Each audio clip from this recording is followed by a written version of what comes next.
Now let us take up another piecewise defined function named as int x, or it is also called the greatest integer function.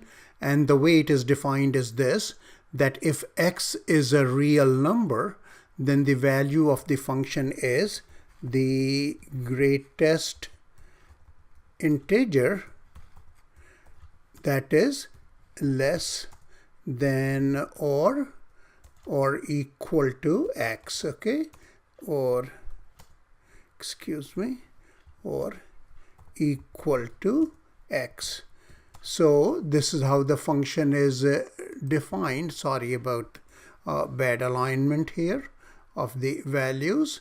So for instance, say we would like to write the value of, say, the int 1.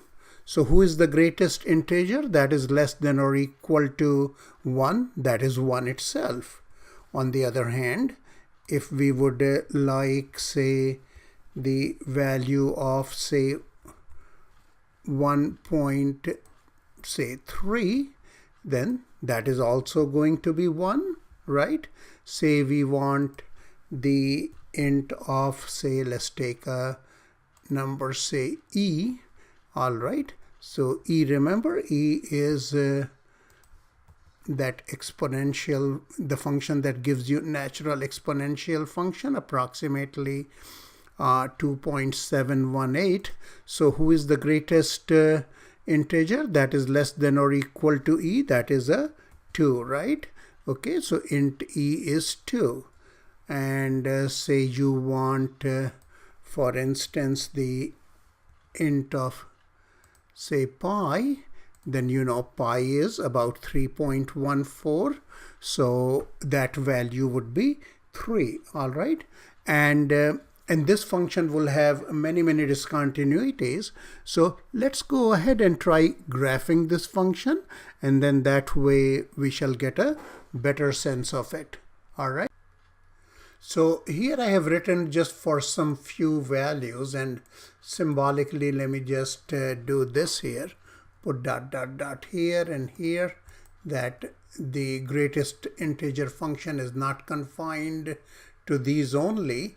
So see this here, if x is in the interval -3 to -2, -3 included, -2 excluded, then all the values of this greatest integer function will be -3. So what we mean is this, that if x is in here in this interval, then all the values will be -3, and for the value -3, it will be -3, but for -2, what will happen is that it will jump to -2. It would not be -3 anymore. That is, if x is ranging from -2 to -1, then we are going from we are staying at -3. And as I said,